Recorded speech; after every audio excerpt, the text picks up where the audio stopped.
Hello students, so in today's lecture we are going to talk about the recombinant DNA techniques. ठीक है, how do we make a recombinant DNA? So recombinant DNA बनाने के लिए पहले तो आपको DNA extract करना पड़ेगा from the organism you want to take it, है ना, जिसके पास वो gene of interest है. So we are going to talk about recombinant DNA technique.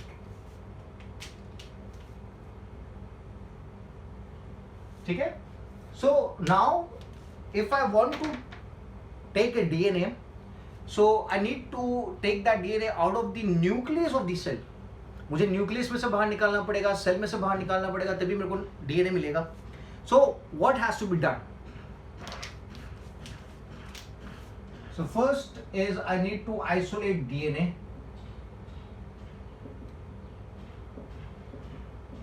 So isolation of DNA करना पड़ेगा. जिस ऑर्गेनिज्म में से आप डीएनए निकालना चाहते हो उसमें से डीएनए को आइसोलेट किस तरीके से करेंगे? तो अगर उस ऑर्गेनिज्म के पास सेल वॉल है, अगर इट्स अ प्लांट सेल तो सेल वॉल प्रेजेंट होगी, बैक्टीरिया है तो सेल वॉल प्रेजेंट होगी. तो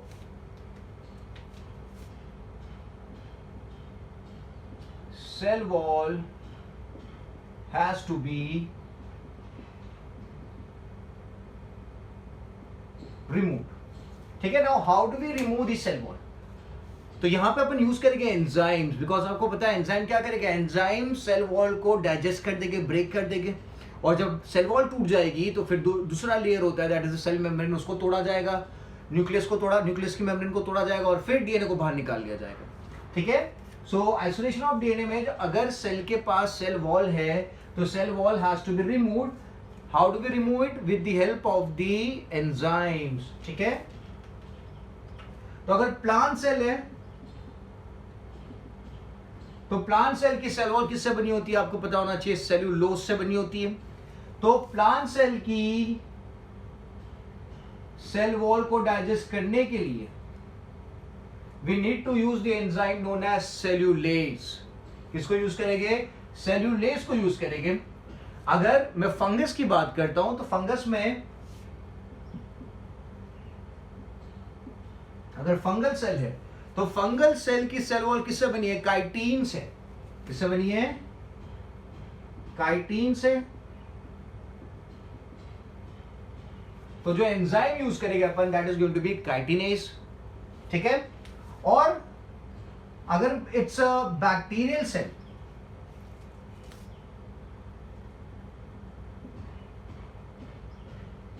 तो अगर बैक्टीरियल सेल से डीएनए निकालना है, एक्सट्रैक्ट करना है, तो will use the enzyme lysozyme. किसको यूज करेंगे? लाइसोजाइम.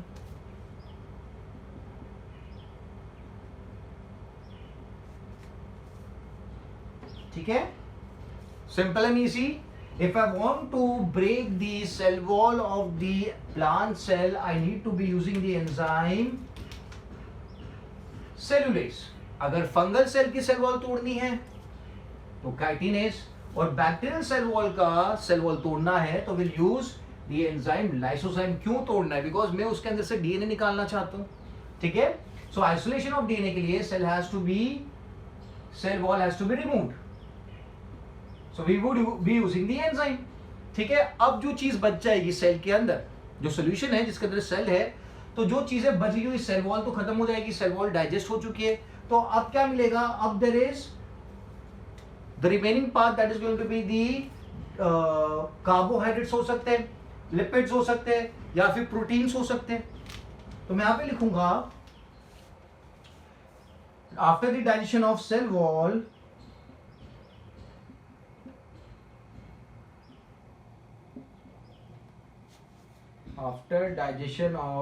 वॉल जो कंपोनेंट बचेंगे those are termed as homogenate. Cell wall homogenate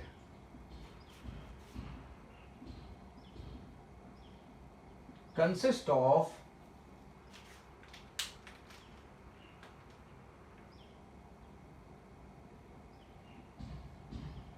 carbohydrate, proteins and lipids. ठीक है, ये चीजें बचेगी होमोजिनेट में। तो उसको डाइजेस्ट करने के लिए again we can use the enzyme like carbohydrates. यहां पे लिखूंगा मैं कार्बोहाइड्रेसेस।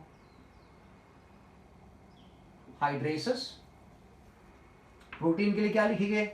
प्रोटीन के लिए लिखे प्रोटीएसेस enzyme.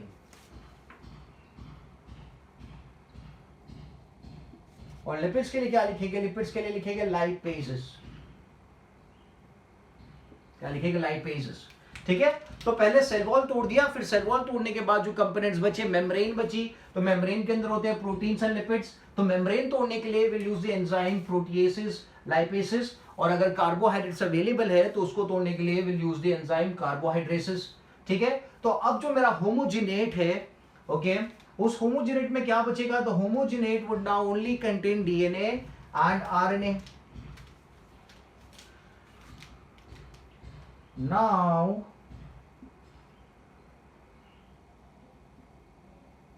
homogenate consist of DNA and RNA। ठीक है, पर मुझे तो RNA नहीं चाहिए, मुझे तो सिर्फ DNA चाहिए, RNA की जरूरत नहीं है। तो आप क्या करेंगे? अब इस RNA को डाइजेस्ट करने के लिए जो एंजाइम यूज करेंगे that is known as RNase। ठीक है, सो RNA is digested by enzyme RNase। ठीक है, तो आप देख लो कितने सारे एंजाइम यूज करें, cellulose, chitinase, lysozyme, carbohydrases, proteases, lipases and RNase. ठीक है, समझ में आ गया? ठीक है, तो ये प्रोसीजर हुआ, वो मेम्ब्रेन तोड़ी है आपने, सेल वॉल को तोड़ा है। अब इसके बाद क्या? आरएनए को भी डाइजेस्ट कर दिया with the help of the enzyme RNS. अब होमोजिनेट में क्या बचेगा? सिर्फ डीएनए बचेगा। अब होमोजिनेट में सिर्फ डीएनए बचेगा। तो आप क्या करें? आपने सेल वॉल तोड़ दी, आपने प्रोटीन्स को ब्रेक डाउन कर दिया, लिपिड्स को ब्रेक डाउन कर दिया, मतलब मेम्ब्रेन तोड़ दी, कार्बोहाइड्रेट्स को डाइजेस्ट कर दिया, आरएनए को डाइजेस्ट कर दिया। अब सिर्फ बचा क्या? डीएनए बचा है। Only DNA is left in the homogenate।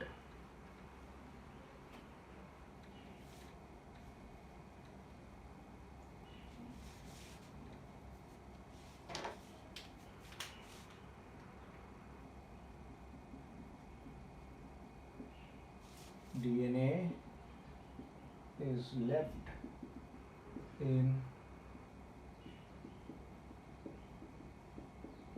homogenate। ठीक है, सिर्फ डीएनए बाकी रह गया होमोजिनेट के अंदर। तो आप क्या करेंगे? So now chilled ethanol is added to the tube containing the homogenate। तो मैं लिखूंगा chilled ethanol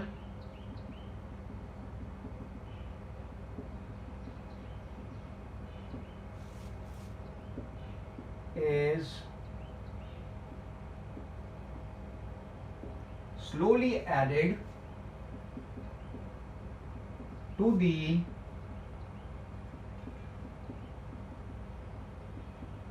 homogenate। Chilled ethanol is slowly added to the homogenate। Chilled ethanol क्या करेगा? Chilled ethanol is going to cause precipitation of DNA। DNA precipitate हो जाएगा। ठीक है, to the homogenate causing precipitation of DNA। causing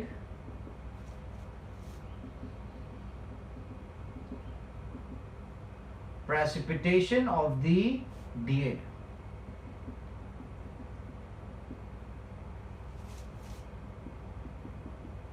ठीक है, अब ये जो डीएनए था ये क्या हो चुका है? प्रेसिपिटेट हो चुका है। किसकी मदद से? चिल्ड इथेनॉल की मदद से प्रेसिपिटेशन हो गया है डीएनए का। अब क्या करेंगे? ये जो प्रेसिपिटेशन है डीएनए का उसको निकाल लिया जाएगा। तो जो ट्यूब है, जैसे कि ये टेस्ट ट्यूब है, इसमें आपने इथेनॉल डाल दिया, तो इथेनॉल डालने के बाद डीएनए इस तरीके से प्रेसिपिटेट हो जाएगा। क्या हो जाएगा? डीएनए इस तरीके से प्रेसिपिटेट हो जाएगा, ब्लू कलर का जो है वो डीएनए है। तो अब आप क्या करते हो, आप एक रॉड लेते हो, रॉड को इस ट्यूब में डालोगे, टेस्ट ट्यूब में, और उसको इस तरीके से मूव करोगे, ठीक है। तो जैसा आप मूव करोगे तो जो डीएनए प्रेसिपिटेट हुआ है ये क्या करेगा, उसके ऊपर वाइंड अप हो जाएगा। समझ में आ रहा है, ठीक है। आप टेस्ट ट्यूब में एक रॉड डालोगे, उस रॉड को स्लोली स्टर करोगे, तो वो जो डीएनए था, डीएनए जो पूरा प्रेसिपिटेट हुआ है वो रॉड के सराउंडिंग में क्या हो जाएगा, वाइंड अप हो जाएगा, ठीक है। तो मैं लिखता हूं DNA can be collected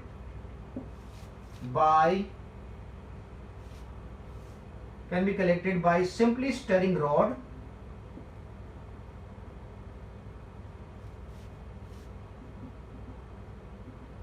stirring glass rod in test tube, simply stirring glass rod in the test tube, or special type of device can be used, or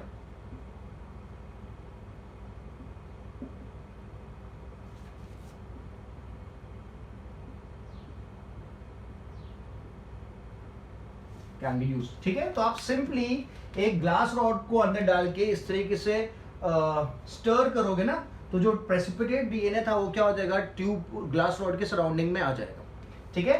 so DNA can be collected by simply stirring glass rod in the test tube, और special type of device can be use. अब special type of device कैसा होता है, simply इस तरीके से होता है, जैसे एक रॉड होती है और आगे इस तरीके से सर्कल टाइप होता है, ठीक है। आप इसको डालोगे ना तो डीएनए क्या करेगा, सर्कल के सराउंडिंग में वाइंड अप हो जाएगा।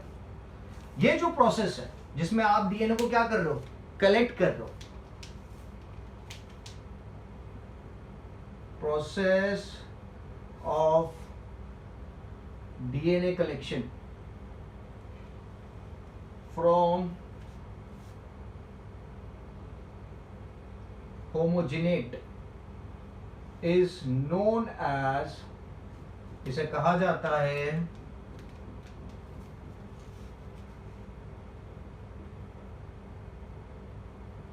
Spooling. It is known as spooling, ठीक है। समझ में आ गया। तो ये जो तरीका था जिससे आप रॉड को अंदर डाल के डीएनए को कलेक्ट करोगे, या फिर स्पेशल इंस्ट्रूमेंट को डाल के डीएनए को कलेक्ट करोगे, प्रेसिपिटेटेड डीएनए को, so that method is known as spooling, ठीक है। क्लियर है, ओके। सो नाउ अब डीएनए आ गया, डीएनए आपने कलेक्ट कर लिया। अब डीएनए को आपको तोड़ना पड़ेगा ना, क्योंकि आपको आपका जीन ऑफ इंटरेस्ट चाहिए। तो आप किसको यूज करोगे डीएनए को ब्रेक करने के लिए, तो आप यूज करोगे रेस्ट्रिक्शन एंजाइम्स को।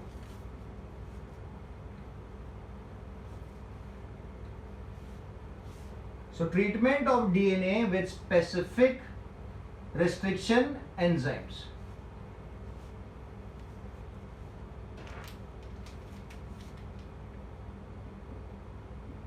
treatment of DNA with specific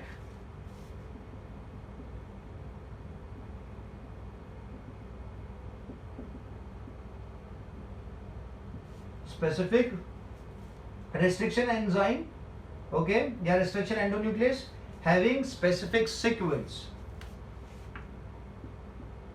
having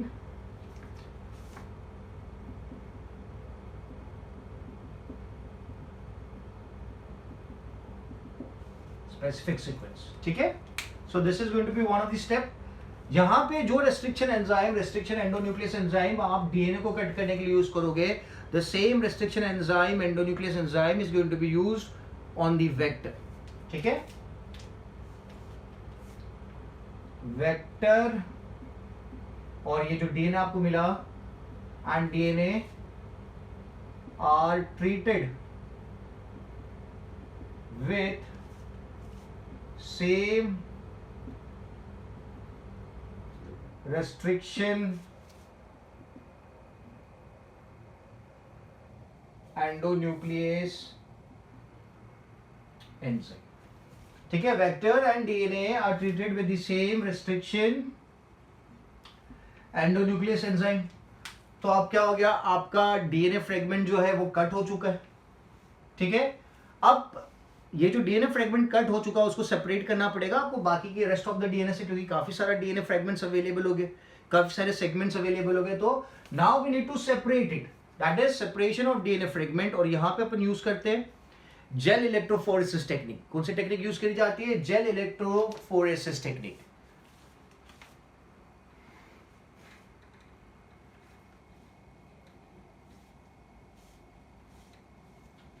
Separation of DNA fragments.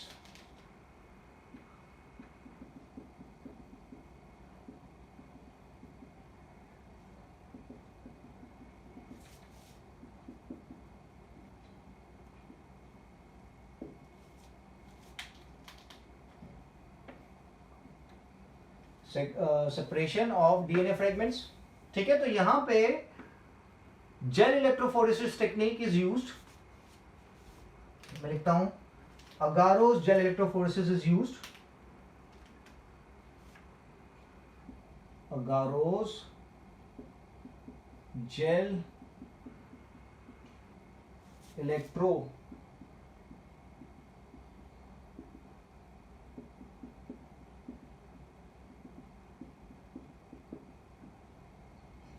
Technique is used.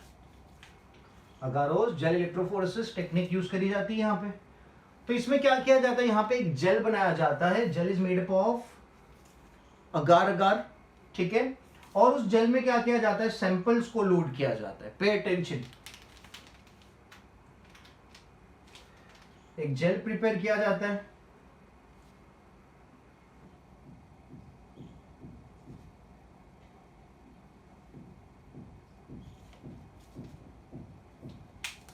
ठीक है, और इस जेल में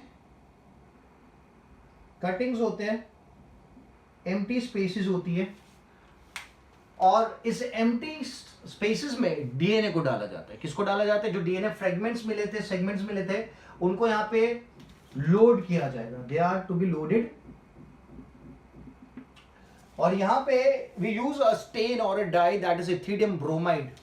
तो मैं यहां पे लिख देता हूं, ये जो जेल है, जेल के अंदर जो मैंने स्पेस बना रखी है, एम्प्टी स्पेस, उन्हें वेल कहा जाता है। They are termed as well.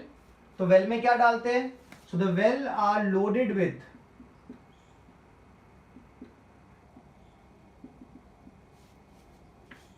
DNA and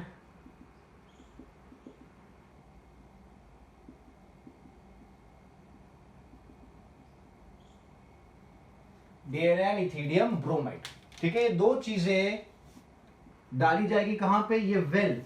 well क्या है? जैसे कि जेल है ना, जेल के अंदर एम्प्टी स्पेसेस है, उस स्पेस में मैंने क्या डाला है, एम्प्टी स्पेस को क्या कहा जाता है? वेल कहा जाता है। और वेल के अंदर क्या डाला है? Well are loaded with DNA and ethidium bromide. और ये पूरा क्या, ये पूरा जेल है, जैसे जेली होती है ना, वैसे एक जेल का स्लैब है। Okay, it's a agarose gel. और ये पूरा जो जेल होता है ना, इट इज सबमर्ज्ड इन, इसके सराउंडिंग में क्या होता है? बफर सॉल्यूशन होता है। क्या होता है? Buffer solution. तो यहां पे मैं लिख देता हूं अगारोस जेल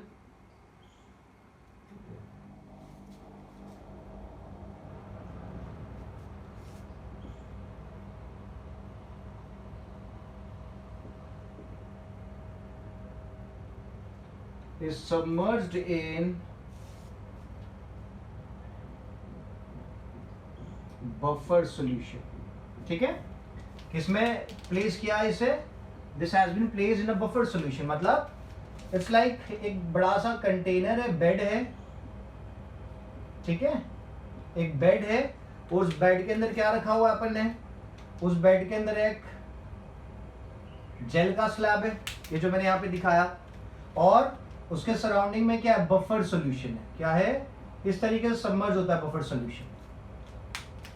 और जो इसका एक वन एंड होता है, इट इज नेगेटिवली चार्ज, और जो दूसरा एंड होता है वो पॉजिटिवली चार्ज होता है। ठीक है, तो यहाँ पे मैं दिखाता हूं, one of the end is negatively charge और अदर एंड क्या होता है? पॉजिटिवली चार्ज होता है, वो कनेक्टेड होता है, ठीक है, दे आर कनेक्टेड। आप यहाँ पे we can also use filter paper, आप जेल के दोनों साइड्स पे फिल्टर पेपर भी यूज कर सकते हो, बट मैंने यहाँ पे क्या बोला है कि जेल सबमर्ज्ड है किसके अंदर, बफर सॉल्यूशन के अंदर।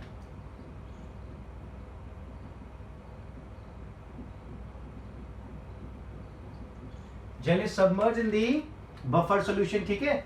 और एक टर्मिनल जो है वो नेगेटिवली चार्ज है, वहां पे नेगेटिव करंट इलेक्ट्रिसिटी पास हो रही है तो नेगेटिवली चार्ज है, दूसरा पॉजिटिव टर्मिनल है।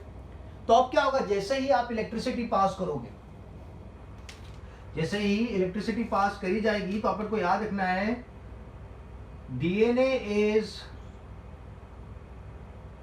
Negative charge.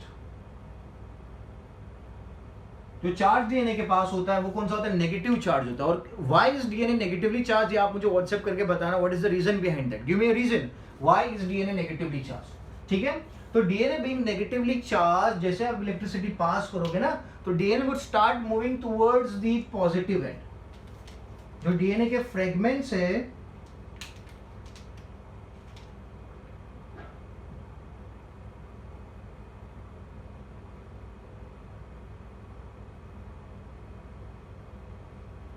they would start moving towards the positive terminal, and the moment, यहां पे जो movement है, the movement depends on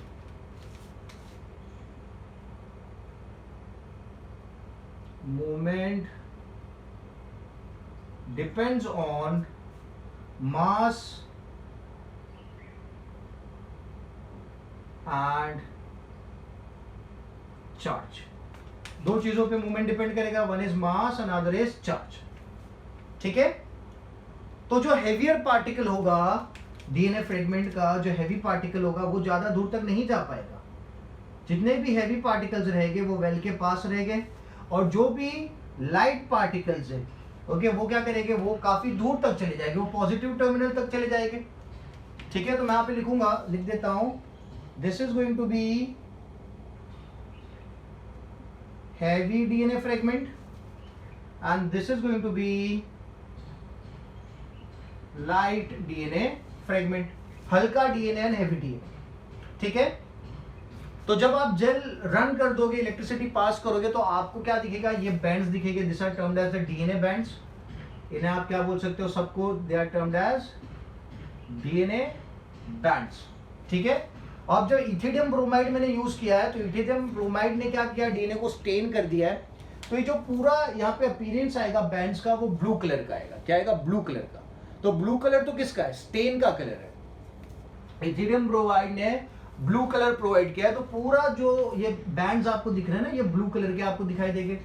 तो आप क्या करेंगे, अगर if I need to find out कि ये जो बैंड्स दिख रहे हैं, इन बैंड्स में एक्चुअल में डीएनए प्रेजेंट है कि नहीं, if I want to find out that does this band DNA bands contain actual DNA, तो इसको आपको ऑब्जर्व करना पड़ेगा in presence of UV light, ठीक है। इसको रब करता हूं, ये चीजों को रब कर देता हूं, जो लिखा है मैंने उसको रब कर देता हूं।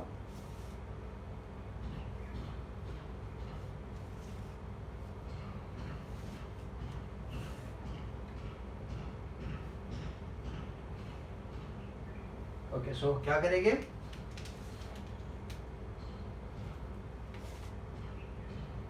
Jail is observed under UV light, ठीक है। Gel is observed under UV light. तो जब आप जेल को यूवी लाइट में ऑब्जर्व करोगे तो क्या देखने को मिलेगा, DNA presence is indicated by orange color band,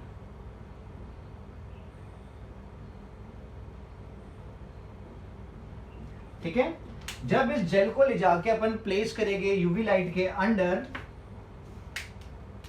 when the gel is placed और is observed under UV light, क्या देखने को मिलेगा, अगर इन बैंड्स में डीएनए अवेलेबल है तो उन बैंड्स में क्या दिखेगा, DNA presence is indicated by orange colour band. वहां पे आपको ऑरेंज कलर के बैंड्स दिखेंगे। It's going to glow, orange colour का ग्लो दिखेगा आपको जहां जहां पे डीएनए प्रेजेंट है, ठीक है। तो लेट्स से यहां पे डीएनए सब जगह प्रेजेंट है, तो अब क्या करना है, वो जो पर्टिकुलर एरिया है, फॉर एग्जांपल यहाँ पे डीएनए प्रेजेंट है, यहाँ पे डीएनए प्रेजेंट है, तो ये जो पर्टिकुलर एरिया है इसको अपन क्या करेंगे, जेल में से कट कर देंगे। जो स्लैब बनाया था अपन ने उस स्लैब में से कट कर देंगे। तो लेट्स से मैं यहाँ पे इसको पूरा जो सेक्शन था इसको कट कर देता हूं, इसको कट कर देता हूं, इसको कट कर देता हूं। तो ये स्लैब में से मैं कट करके वो पर्टिकुलर सेगमेंट को क्या करूंगा, निकाल लूंगा। समझ में आ रही बात? तो यहां लिखते हैं cutting out of DNA part from the gel and dissolving the gel, cutting out of DNA part from gel and dissolving the gel ठीक है। जेल को डिसॉल्व कर दिया, जेल अब थोड़ी काम का, आपको डीएनए मिल गया, ये पर्टिकुलर डीएनए अपने पास आ जाएगा, मैं जेल को डिसॉल्व कर दूंगा। So cutting out of DNA part from gel and dissolving the gel process is known as elution। क्या बोलते हैं उस प्रोसेस को? It is termed as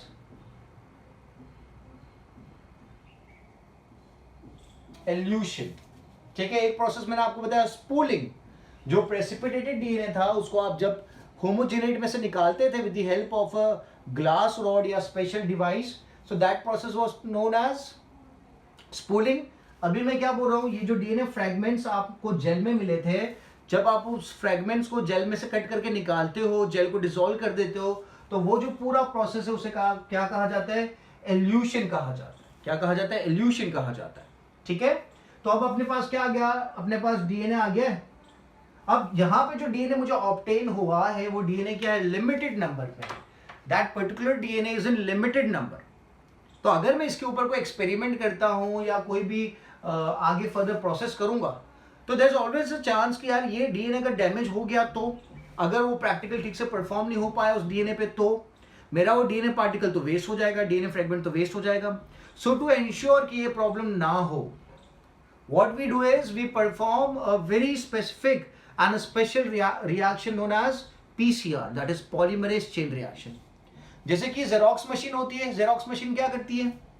photocopy machine होती है, वो क्या करती है? अगर आप कोई पेपर डालते हो तो उसकी प्रिंट्स, मल्टीपल प्रिंट्स, आपको जितनी प्रिंट्स चाहिए 5 प्रिंट्स 50 100 प्रिंट्स निकाल के देती है।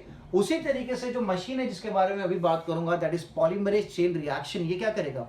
ये भी आपके डीएनए की मल्टीपल कॉपीज बना के देगा, क्योंकि यहां पे जो मुझे डीएनए मिला है वो काफी लिमिटेड मिला है and it can be wasted by any means. I don't want that to happen, क्योंकि अगर वेस्ट हो जाएगा तो I have to repeat the whole process again. So to be on the safer side, जो भी fragments मुझे available हो गए उनको फर्स्ट में क्या करूंगा, उनकी फोटोकॉपी बना दूंगा, उनका नंबर बढ़ा दूंगा, और फोटोकॉपी के लिए जो मशीन अपन यूज करेंगे डीएनए के लिए, that is known as the polymerase chain reaction, ठीक है।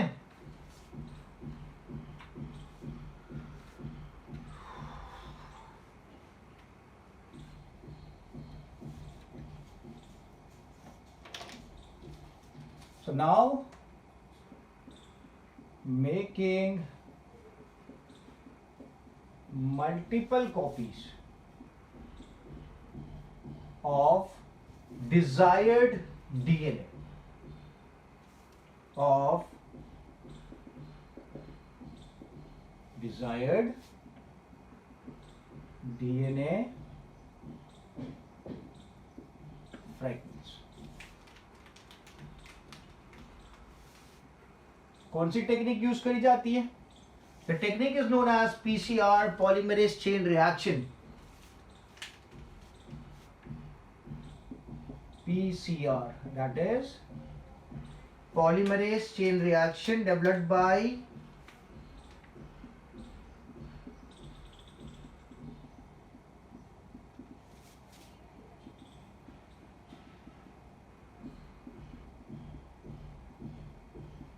polymerase chain reaction, which was developed by Kary Mullis, which was developed by Kary Mullis.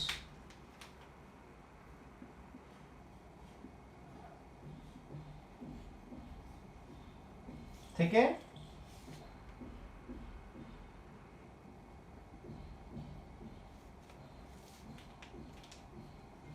It's a very interesting technique जहां पे आप DNA की multiple copies बना सकते हो, जहां पे आप डीएनए की मल्टीपल कॉपीज बना सकते हो। किस तरीके से मल्टीपल कॉपीज बनाई जाएगी, तो यहाँ पे एक इंपॉर्टेंट एंजाइम यूज किया जाता है जिसका नाम है टेक पॉलीमरेज एंजाइम।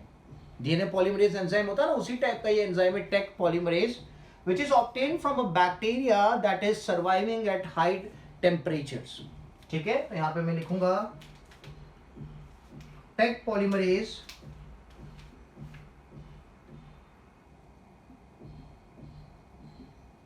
एंजाइम का नाम है। ठीक है, it's a heat stable, it's a heat stable enzyme obtained from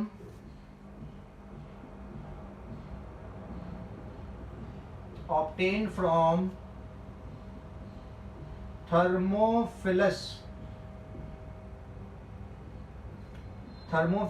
aquaticus। ठीक है, बैक्टीरिया का नाम लिखा मैंने, थर्मोफिलस एक्वाटिकस नाम का जो बैक्टीरिया है जो हाई टेम्परेचर्स पे सरवाइव करता है, उसके पास एक एंजाइम है, heat stable enzyme, okay, that is known as Taq polymerase.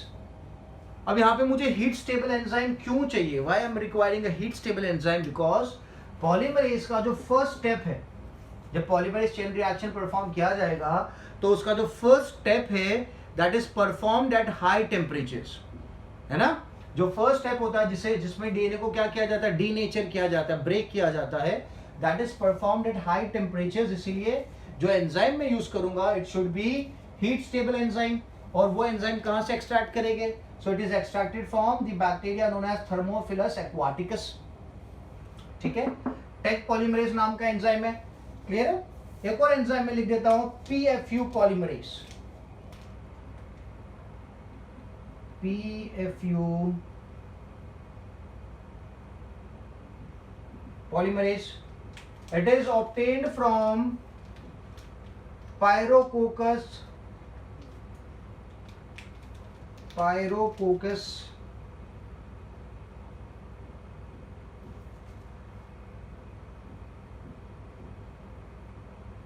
furiosus, obtained from Pyrococcus furiosus, या फिर I can use another term also, Vent polymerase। ठीक है, Vent polymerase। ठीक है, सो ये एंजाइम्स को यूज किया जाएगा for polymerase chain reaction to get multiple copies of DNA. Now how is it perform, polymerase chain reaction किस तरीके से परफॉर्म किया जाएगा, ध्यान देना, काफी सिंपल है। सो एक डीएनए स्ट्रैंड ले लेते हैं, मुझे डीएनए की मल्टीपल कॉपीज बनानी है। I want to make multiple copies of the DNA of my interest और the gene of my interest. ठीक है, तो पहले वो जो डीएनए फ्रेगमेंट आपको मिला था, उस डीएनए फ्रेगमेंट को लेके pay attention to what I से, this is a DNA fragment. ठीक है, एक होगा 5' to 3' और दूसरा होगा 3' to 5'। ठीक है, अब यहां पे मतलब you have to load this DNA sample in the PCR machine. PCR machine के अंदर छोटे छोटे से ट्यूब्स होते हैं जिन्हें एपेंडॉफ्स कहा जाता है। उन एपेंडॉफ्स के अंदर आपको डीएनए सैंपल लोड करना पड़ेगा। ठीक है, तो जब डीएनए सैंपल आप लोड करोगे तो मशीन क्या करेगी, टेम्परेचर बढ़ाती है। तो जब आप टेम्परेचर बढ़ाओगे, टेम्परेचर कितना है, टेम्परेचर आप ले जाते हो 94 से 96 डिग्री सेल्सियस, 94 से 96 डिग्री सेल्सियस टेम्परेचर ले जाते हो। तो यहां पे क्या होता है, डीएनए का डीनेचरेशन होता है। डीएनए जो है वो क्या हो जाता है, डीनेचर हो जाता है, डीएनए टूट जाता है। तो ये बॉन्ड्स टूट जाते हैं इसके बीच के, द वीक हाइड्रोजन बॉन्ड्स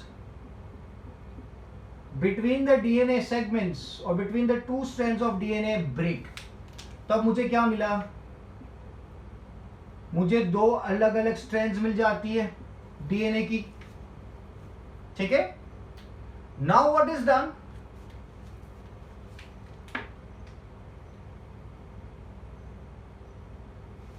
अब क्या किया जाता है, अब जो स्टेप है उसमें what we do is we attach the primer to it. यहां पे प्राइमर्स को ऐड किया जाता है, ठीक है। किसको ऐड किया जाता है, प्राइमर। आपको पता है प्राइमर यूज करना पड़ता है स्टार्टिंग में, ठीक है। तो प्राइमर्स को यूज किया जाएगा, मैं यही दिखाता हूं।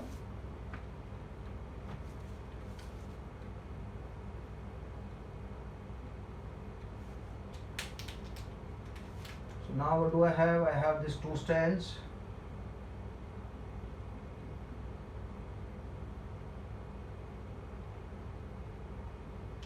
ठीक है, this is 5 dash 3 dash 3 dash 5 dash. क्या यूज करेंगे, प्राइमर्स यूज करेंगे।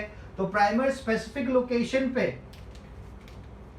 सेट हो जाएंगे, तो यहां पे प्राइमर आके अटैच हो गया और यहां पे प्राइमर आके अटैच हो गया, ठीक है। अब यहां पे जो प्राइमर है, ओके, ये प्राइमर कौन सा आएगा, अवेलेबल होगा। सो एनिलिंग ऑफ दो टाइप के प्राइमर्स, क्योंकि दो स्ट्रैंड्स है ना, तो यहां पे मैं लिखूंगा एनेलिंग। ये जो स्टेप इसे कहा जाता है annealing of two types of primers, annealing of two types of primers, ठीक है। एक प्राइमर यहां लगेगा, एक प्राइमर यहां रखेगा, ठीक है। Now what are this primers, अगर प्राइमर्स की बात करते हैं तो primers are oligonucleotides, okay, they are small particles, they are oligonucleotide. ये क्या है, प्राइमर्स क्या है, प्राइमर्स आर ओलिगोन्यूक्लियोटाइड जिनके पास 10 to 18 बेस पेयर्स होते हैं, small segment containing 10 to 18 base pairs, ठीक है, वो ये प्राइमर है। बेस पेयर्स पता ना आपको, ठीक है। So primers are oligonucleotides containing 10 to 18 base pairs. तो ये जो स्टेप था ये एनिलिंग था, और इस एनिलिंग के प्रोसेस के लिए I have to lower down the temperature, मुझे टेम्परेचर कम करना पड़ेगा, बिकॉज यहाँ पे 94 to 96 था। I have to lower the temperature and bring it to 40 degree to 60 degree, 40 से 60 डिग्री पे मेरे को टेम्परेचर लाना पड़ेगा, ठीक है। तो अब क्या हो जाएगा, एनिलिंग हो जाएगा, प्राइमर्स आके अटैच हो गए। अब प्राइमर्स आ जाने के बाद कौन सा प्रोसेस होगा, तो once the primers are attached then the process is extension.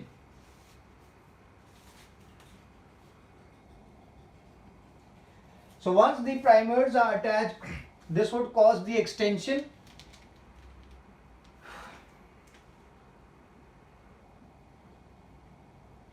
This is all taking place in the polymerase chain reaction का जो मशीन है उसके अंदर हो रहा है। आपको सिर्फ सैंपल लोड करके थोड़ी बहुत डिटेल्स इनपुट कर देनी है, बाकी पूरा जो प्रोसेस होगा वो मशीन खुद अपने आप से करेगी, don't have to do anything, ठीक है। So now what is going to happen, now extension.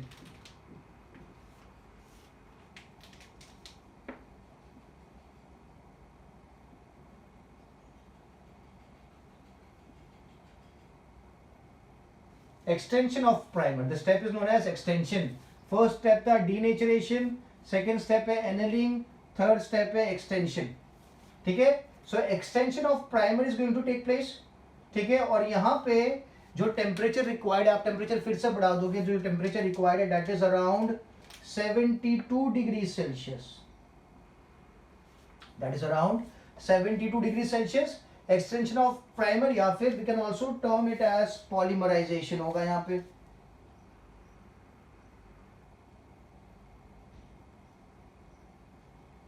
Polymerisation होगा, मतलब what will I get is, now एक से 2 स्ट्रैंड थी, अब 2 स्ट्रैंड से क्या बन जाएगा, 2 स्ट्रैंड से डीएनए बन जाएगा।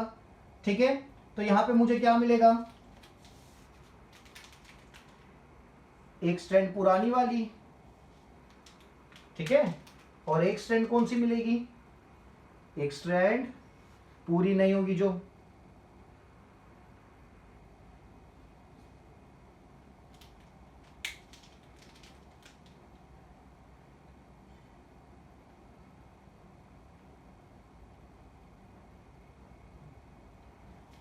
इस तरीके से I get 2 new strands of DNA.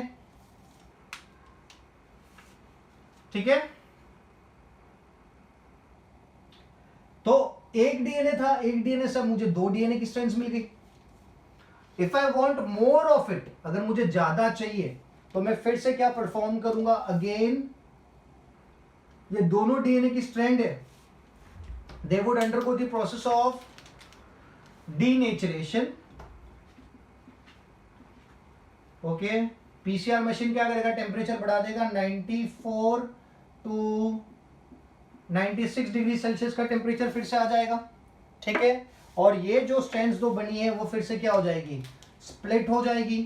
That means I get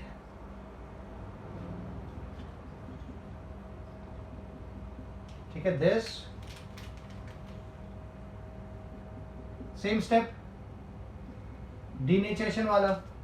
ठीक है, और फिर से क्या होगा, रिपीट होगा पूरा प्रोसेस, और एट द एंड मुझे क्या मिल जाएगा, एक्सटेंशन के बाद मुझे क्या मिलेगा, एनेलिंग, और एक्सटेंशन के बाद आई गेट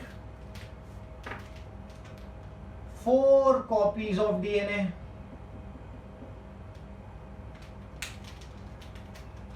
मतलब आप देख रहे हो नंबर बढ़ता जा रहा है, जितनी बार ये साइकिल रिपीट होती जाएगी नंबर बढ़ता जाएगा। डीनेचर, यहां पे क्या लिखूं मैं फिर, then first it was annealing और फिर एक्सटेंशन। मतलब जितनी बार ये साइकिल रिपीट होती रहेगी, प्रोसेस रिपीट होता रहेगा, उतनी बार डीएनए कॉपीज क्या होती जाएगी, बढ़ती जाएगी। ठीक है, यहां पे आप देख रहे हो टेम्परेचर में भी चेंज आ रहा है। इनिशियली टेम्परेचर काफी हाई है, 94 टू 96 डिग्री सेल्सियस है, फिर थोड़ा कम हो गया 40 टू 60 डिग्री सेल्सियस है, फिर से 72 डिग्री सेल्सियस पे आ गया, फिर से अगर रिपीट कर रहे हैं तो फिर से जाएगा 94 टू 96, फिर से 46 60 एंड 72 डिग्री से। मतलब बार बार टेम्परेचर क्या होगा, अपने आप को रिपीट कर रहा है। तो we can also say that कि यहाँ पे एक थर्मल साइकिल भी परफॉर्म हो रही है। क्या परफॉर्म हो रही है, थर्मल साइकिल भी परफॉर्म हो रही है यहाँ पे। ठीक है, सो इस तरीके से billion copies of DNA can be produced. Billion copies of DNA can be produced. ठीक है, billion copies of DNA can be produced. ठीक है, तो यहां पे एक सिंपल तरीके से अगर मैं बोलूं 2n फॉर्मूला अगर आप यूज करो, सो n is the number of cycle, n is the number of cycle. मतलब जितनी बार ये साइकिल रिपीट करोगे, 10 टाइम्स रिपीट करोगे तो 10 to the power 10, 2 to the power 10 कितना हो जाएगा, वितना आपको क्या मिलेगा, वितना नंबर ऑफ डीएनए मिलेगा। ठीक है, 2 टू द पावर n, जहां पे n रिप्रेजेंट करेगा नंबर ऑफ साइकिल्स को। तो यहां पे अगर मैं 20 साइकिल्स रिपीट करूंगा तो 2 टू द पावर 20, वो that would be the amount of DNA obtained. ठीक है, सिंपल एंड इजी, समझ में आ गया। तो यहां पे सिंपली देखो डीएनए का नंबर बढ़ाया जा रहा है, डीएनए की कॉपीज बढ़ाई जा रही है। ठीक है, नाउ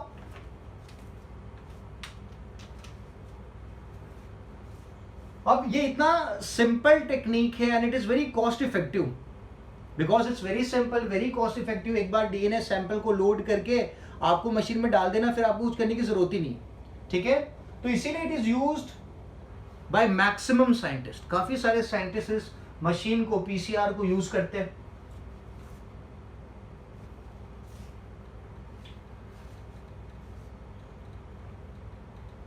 तो मैं यहां लिखता हूं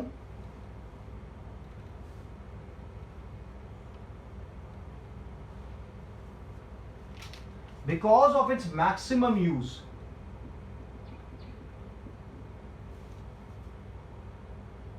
because of its maximum use by the people, it is also known as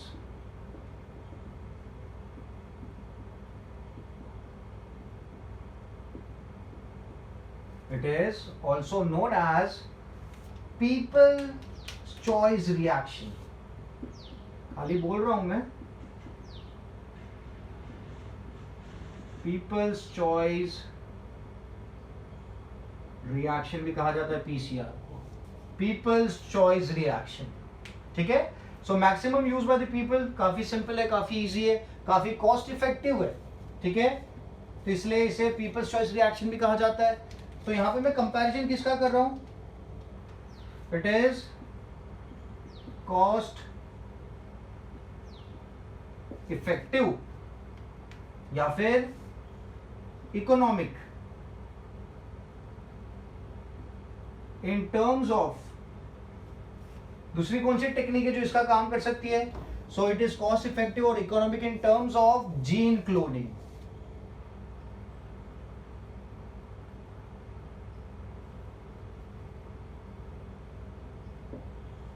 in terms of gene cloning.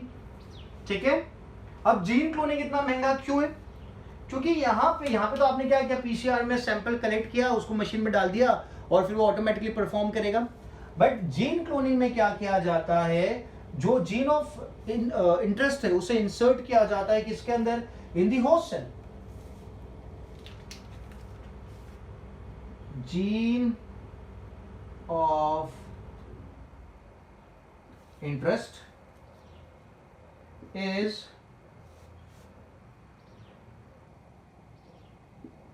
inserted in the host cell। पहले तो आपको जीन ऑफ इंटरेस्ट को कहां डालना पड़ेगा, होस्ट सेल के अंदर डालना पड़ेगा, is inserted in the host cell। और फिर क्या होगा, जब होस्ट सेल डिवाइड करेगा उस टाइम पे ही जीन डिवाइड करेगा और द डीएनए डिवाइड करेगा, मतलब it would take a lot of time.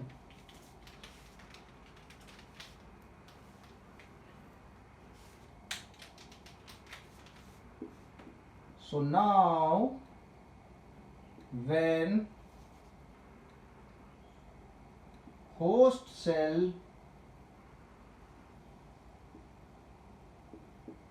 multiplies, now when host cell multiplies, only then desired gene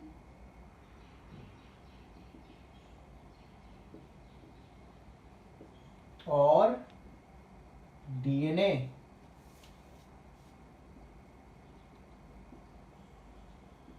will multiply. ठीक है, तो आप देख लो कितना डिफरेंस है। यहां पे आपको होस्ट सेल चाहिए, फिर होस्ट सेल अपने हिसाब से मल्टीप्लाई करेगा। ठीक है, यहां पे तो आपने सीधा मशीन में डाल दिया, मशीन आपको कॉपीज का नंबर, डीएनए कॉपीज का नंबर बढ़ा के दे देगी। बट यहां पे क्या होगा, जब होस्ट सेल मल्टीप्लाई करेगा तभी डिजायर्ड जीन और डीएनए मल्टीप्लाई होगा, क्योंकि आपने डिजायर्ड जीन और डीएनए को कहां पे इंसर्ट कर दिया, आपने होस्ट सेल के अंदर इंसर्ट किया था। ठीक है, तो ये जो टेक्निक है इसे जीन क्लोनिंग कहा जाता है। And gene cloning is very very costly in terms of PCR.